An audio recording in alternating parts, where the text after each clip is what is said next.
மக்களே இன்றைக்கி வந்து பார்த்திங்கன்னா நம்ம இன்றைக்கி சூப்பராக இன்றைக்கி ஒரு முட்டை கிரேவி தான் நம்ம பண்ண போகிறோம். வாங்க அது எப்படி செய்யறது காட்டுறேன் பாருங்கள். பார்த்திங்கன்னா நான் ஒரு 5 முட்டை எடுத்து வச்சுருக்கிறேன். 5 முட்டை எடுத்துக்கங்க. அதுக்கப்புறம் இஞ்சி பூண்டு பேஸ்ட்டு வந்து ஒரு 1.5 ஸ்பூனோ இல்லை 1 ஸ்பூன் அளவு போட்டுக்குங்க. ஓகே, நான் 5 முட்டைக்கு வந்து 1 ஸ்பூன் போட்டுக்கிறேன். ஏன்னா 1 ஸ்பூன் போதும். மஞ்சத்தூள் ஒரு 1/4 ஸ்பூன் அளவு போட்டுக்குங்க, சும்மா ஒரு கலருக்காக. அப்புறம் சிக்கன் மசாலா நல்லா 1 ஸ்பூன் அளவு போட்டுக்குங்க. பார்த்தீங்கன்னா கடையில் விற்பாங்க இந்த மாதிரி சத்தியில் முட்டை குருமா மசாலான்னு, இது மாதிரி வாங்கிக்கங்க. இல்லைன்னா முட்டை கிரேவி மசாலா விற்பாங்க, அது கூட வாங்கிக்கலாம். நான் சத்தியில் வாங்கியிருக்கிறேன். நீங்கள் எதில் கிடச்சாலும் வாங்கிக்கிங்க. முட்டை கிரேவி மசாலா கேட்டுக்கிங்கன்னா கொடுப்பாங்க. இது முட்டை குருமா மசாலா போட்டிருக்கு, பரவாயில்ல, எல்லாம் ஒன்று தான். பார்த்தீங்கன்னா அதுக்கப்புறம் பட்டை வந்து பார்த்திங்கன்னா சும்மா ஒரு ஒரு இந்த கையே இருக்குல்லங்க, இந்த விரல் அளவு இருந்தால் போதும். அதில் வந்து உடச்சி போட்டு வச்சுக்கிறேன் பாருங்கள்.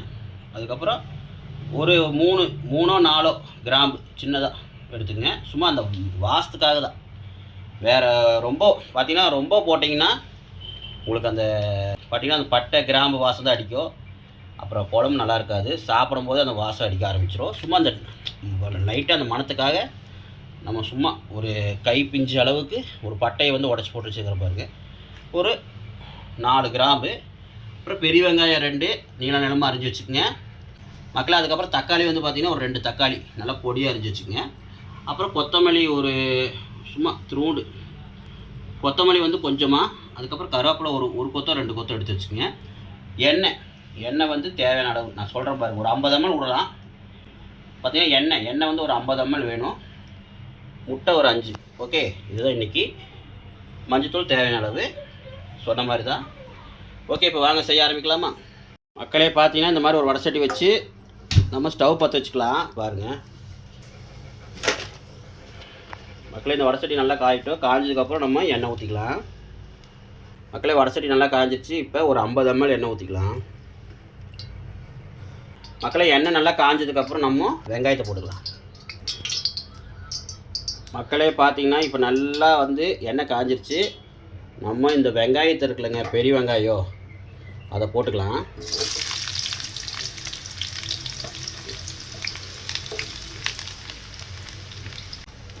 பார்த்தீங்கன்னா போட்டதுக்கப்புறம் நல்லா ஒரு வணக்குங்க. நம்ம இது வெங்காயம் வணங்குறதுக்காக லைட்டாக சால்ட்டு போட்டிருக்குறோம். வெங்காயம் வணங்குறதுக்காக இது நல்லா வணங்கட்டும் மக்களே. கூடவே நம்ம என்ன போடுறது பார்த்திங்கன்னா இந்த பட்டை, இந்த கிராம்பு இதையும் போட்டுக்கலாம். பட்டை ஒரு கையில் ஒரு பிஞ்சு அளவு, இந்த விரலில் வந்து பட்டை வந்து பார்த்திங்கன்னா இந்த விரல் பிஞ்சு இருக்குல்லங்க, அந்த பிஞ்சு அளவு இருக்கணும். கிராம்பு ஒரு 4 கிராம் போட்டாச்சு. பெரிய வெங்காயம் 2 பெரிய வெங்காயம் போட்டாச்சு. இப்போ நல்லா இது வணக்கி விட்ருங்க. பட்டை சோம்புலாம் வந்து அதோட எஸ்எல்எஸ்லாம் வந்து உள்ளே இறங்கணும். ஒரு 2 செகண்ட் நல்லா கிளறுங்க மக்களே. பார்த்தீங்கன்னா நம்ம ஒரு 1/4 ஸ்பூன் அளவுக்கு மஞ்சத்தூள், நான் வந்து என் கணக்கு படி நான் போடுறேன், எனக்கு அளவு தெரியும். நீங்கள் ஸ்பூன் கணக்காக போட்டிங்கன்னா 1/4 ஸ்பூன், சும்மா ஒரு கலருக்காக ஒரு 1/4 ஸ்பூன் அளவு போட்டால் போதும், ரொம்ப வேண்டாம். நல்லா இது வணங்கட்டும். ஓகே, நல்லா வணங்கிடுச்சா? இப்போ கூட வேணுமோ மக்களே. பார்த்தீங்கன்னா இப்போ இஞ்சி பூண்டு பேஸ்ட்டு நம்ம 1 ஸ்பூன் அளவு போட்டிருக்குறோம் பாருங்கள். இதெல்லாம் வந்து நல்லா வணக்கணும். என்னடா வடசட்டி ஆடிட்டே இருக்குது அப்படின்னு மக்களே, நானே தான் வந்து வீடியோ எடுத்து நானே செய்கிறனால கொஞ்சம் வணக்கிறதுக்கெலாம் கொஞ்சம் கஷ்டமாக இருக்கும். அப்பப்போ நான் நிப்பாட்டி தான் செய்ய வேண்டியதாக இருக்கும். ஏன்னா நானே தான் வீடியோ எடுத்து நானே தான் சமைக்கிறேன். ஒய்ஃப் வந்து வேலைக்கு போயிட்டாங்க, அதனால தான். வந்து பார்த்திங்கன்னா இது வந்து சப்பாத்திக்கு, புரோட்டாக்கு, இந்த மாதிரிலாம் பார்த்திங்கன்னா முட்டை வந்து எவ்வளோ நீங்கள் அதிகமாக போடுறீங்களோ அதுக்கு தகுந்த மாதிரி வெங்காயம் தக்காளி அப்புறம் இந்த சிக்கன் தூள் இதெல்லாம் போட்டுக்கலாம். ஏன்னா நம்ம கறி மசாலா போட மாட்டோம். ஏன்னா கறி மசாலா வந்து கொஞ்சம் காட்டாக இருக்கும், காரமாக இருக்கிறனால அது வேண்டாம். வேணால் நீங்கள் ஒரு 1/4 ஸ்பூனை கூட சேர்த்திக்கலாம். உங்களுக்கு அந்த மணத்துக்காக தான் 1/4 ஸ்பூனோ 1/2 ஸ்பூனை சேர்த்திட்டு அளவாக சேர்த்திங்க. ஏன்னா உங்களுக்கு வந்து அந்த காரம் அதிகமாகிடும், குழந்தைங்க அதிகம் சாப்பிட மாட்டாங்க, அதுக்காக சொல்கிறேன். கூடவே நம்ம கருவேப்பிலையும் சேர்த்திக்கலாம். கருவேப்பிலை வந்து முதலே போட்டிங்கன்னா உங்களுக்கு அந்த பச்சை கருவேப்பிலையோட அந்த இது வராது, கருகிரும். அதனால் இப்படி நம்ம வெங்காயம் வணக்கினதுக்கப்புறம் போட்டோம்னா பாருங்கள் எப்படி அழகாக இருக்குது. கருவேப்பிலை பாருங்கள் காட்டுறது அவ்வளோ அழகாக இருக்குது. அப்படியே பச்சை பசேல் இருக்கும். ஓகே மக்களே, நல்லா வணக்குங்க. வணக்குனதுக்கப்புறம் நம்ம தக்காளி போட்டுக்கலாம். நான் அளவாக தான் செய்கிறேன். ஏன்னா எங்கள் குழந்தைங்களுக்கு, எனக்கு பார்த்தீங்க பையன் புள்ள அப்புறம் நான் 3 பேரும் சாப்பிட்றோம். அதனால் அளவாக செய்கிறேன். இது வந்து புரோட்டாக்கு சப்பாத்திக்கெலாம் அல்டிமேட்டாக இருக்கும் மக்களே. சாப்பாட்டுக்கெலாம் ஓரளவு தான், ஆனால் சாப்பாட்டுக்கு நல்லா தான் இருக்கும். இருந்தாலும் புரோட்டா சப்பாத்தி தான், தோசை இந்த மாதிரி செஞ்சிட்டிங்கன்னா அருமையாக இருக்கும். இப்போ வந்து பார்த்திங்கன்னா நம்ம தக்காளி சேர்த்திக்கலாம். பார்த்திங்கன்னா தக்காளி நம்ம ஒரு 2 தக்காளி நல்லா பொடியாக அரிஞ்சு வச்சுருக்கிறோம் சேர்த்திக்கலாம். ஓகே, என்னடா நானே சமைக்கிறேன் அப்படின்னு நினைக்காதீங்க. எனக்கு ஏதோ கொஞ்சம் சமையல் தெரியும், அதனால் நான் செய்கிறேன். என் ஒய்ஃபு வேலைக்கு போகிறனால செய்ய முடியாது. முடிஞ்சாலும் அவங்க டைம் கிடச்சா செஞ்சு அவங்க வீடியோ போடுவாங்க, பாருங்கள். அதே மாதிரி அவங்களுக்கு ஆதரவு கொடுக்குற மாதிரி எனக்கு ஆதரவு கொடுங்க. ஏன்னா நான் ஓரளவு மக்களுக்கு பயனுள்ளதாக செய்கிறேன் அப்படின்னு நம்பிக்கை இருக்குது. கமெண்டில் சொல்லுங்கள் நல்லா இருக்கா இல்லையான்னு. ஓகே, இப்போ நல்லா வணங்கினதுக்கப்புறம் உங்களுக்கு காட்டுறேன். மக்களை பார்த்திங்கன்னா ஓரளவு வணங்கிருச்சு. நம்ம கூடவே நம்ம பார்த்திங்கன்னா நம்ம முட்டை குருமா மசால், முட்டை கிரேவி மசாலா கிடச்சாலும் போட்டுங்க. முட்டை குருமா மசால் எந்த பிராண்டு கிடச்சாலும் முட்டை கிரேவி மசாலா கேளுங்க. அப்படிலாம் முட்டை குழம்பு மசாலா கிடச்சாலும் வாங்கி போடுங்க. முட்டை குழம்பு மசாலா முட்டை கிரேவி வாங்கி போட்டுங்க. ஏன்னா முட்டை குழம்பு மசாலா வந்து கொஞ்சம் லைட்டாக புளிச்ச மாதிரி இருக்கும், அதனால் சொல்கிறேன். முட்டை கிரேவி மசாலா கேளுங்க. இல்லை இந்த மாதிரி சத்தியில் முட்டை குருமா மசாலா கிடச்சாலும் போடுங்க. விளம்பரம்லாம் கிடையாது மக்களே. எனக்கு வீட்டு பத்தால் வாங்கிட்டு வந்து போடுறேன். நான் இருக்கிறத வந்து காட்டுறேன். நான் வந்து விளம்பரம் பண்ணுறதுக்காக காட்டல, நான் வாங்கிட்டு வந்து தான் செஞ்சு உங்களுக்கு காட்டுறேன். கடையில் போய் வாங்கிட்டு தான் வந்து செய்கிறேன்.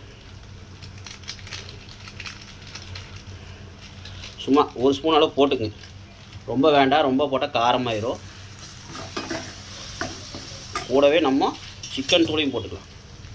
சிக்கன் தூள் அது ஒரு 1 ஸ்பூன் அளவு போதும். இது நல்லா வணக்குங்க. பார்த்தீங்கன்னா இந்த எண்ணெயில் வந்து நல்லா இது வந்து ரோஸ்ட் ஆகணும் அந்த மசாலெலாம். அப்போ தான் பச்சை வாசமெல்லாம் போய் நம்மளுக்கு கசப்படிக்காது. இல்லைன்னா கசப்படிக்க ஆரம்பிச்சிடும் மக்களே, பார்த்துக்குங்க. நல்லா வணக்கினதுக்கப்புறம் நான் முட்டை போடும்போது உங்களுக்கு காட்டுறேன், பாருங்கள் மக்களே. பாருங்கள் நல்லா வருங்க, ரோஸ்ட் மாதிரி நல்லா வறுத்தாச்சு. தீ சன்னமாக வச்சு வருங்க. ஏன்னா மசாலா போட்டு இஞ்சி பூண்டில் போட்டுறதுனால கருக ஆரம்பிக்கும். அதனால் கொஞ்சம் சன்னமாக வச்சு வணக்குங்க. இப்போ வந்து பார்த்திங்கன்னா இஞ்சி பூண்டு அரைச்சிடலங்க. அதில் வந்து அந்த இஞ்சி பூண்டு ஜார் இருக்குல்லங்க, அது ஜாரில் வந்து தண்ணி கொஞ்சம் ஊற்றிருக்கிறேன். ஏன் ஊற்றுறேன்னா தண்ணி மட்டும் ஊற்றிக்கிங்க. நான் ஏன் ஊற்றுறேன்னா இஞ்சி பூண்டு கழுவி இஞ்சி பூண்டு அரைச்சி அந்த ஜாரில் வந்து அந்த கழுவி அப்படியே தண்ணி ஊற்றுறேன், அவ்வளோதான். சும்மா ஒரு 1/2 டம்ளர் ஊற்றினா போதும், ரொம்ப வேண்டாம்.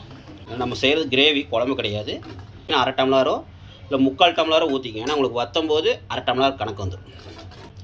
பார்த்திங்கன்னா நல்லா கொஞ்சம் நேரம் ஒரு 2-3 செகண்ட் நல்லா கொதிக்கணும்.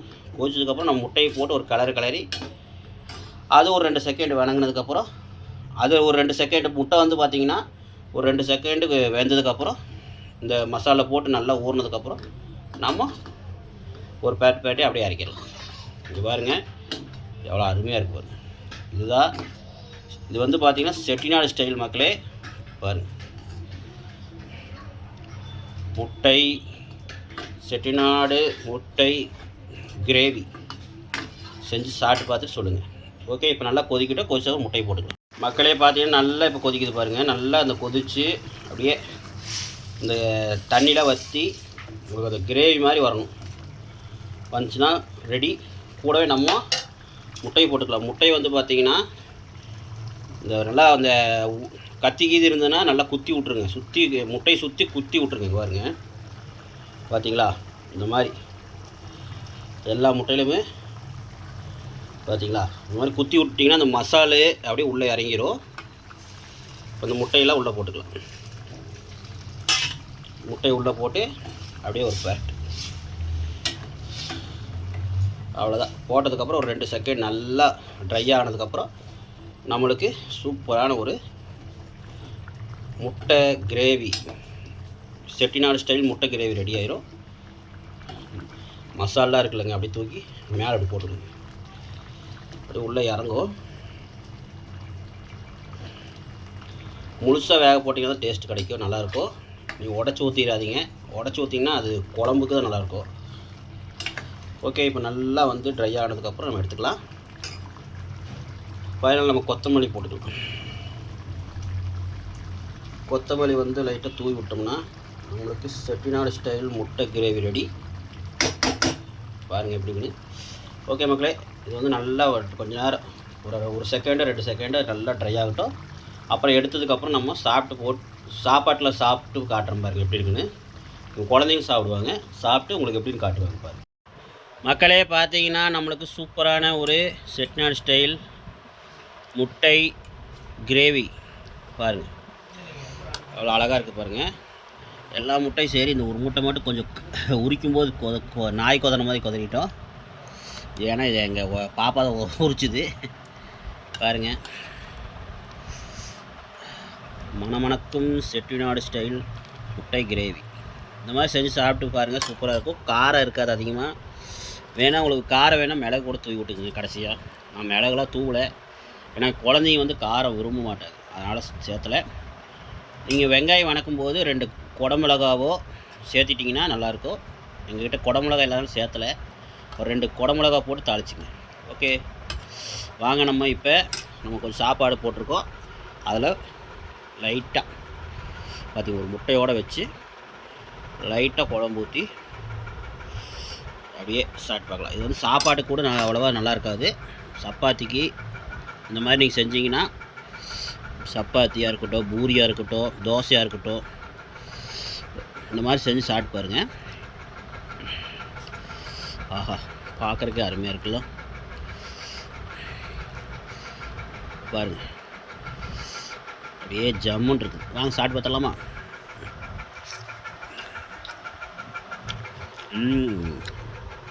அருமையாக இருக்கு.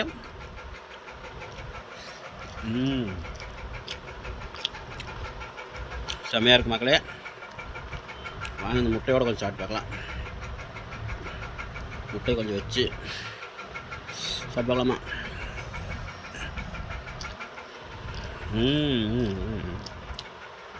அருமை அருமை. சாப்பாட்டோட சப்பாத்தியில் தான் ரொம்ப நல்லா இருக்கும். நாங்கள் அவசரத்துக்கு வீட்டில் இந்த மாதிரி செஞ்சுருக்குறோம்.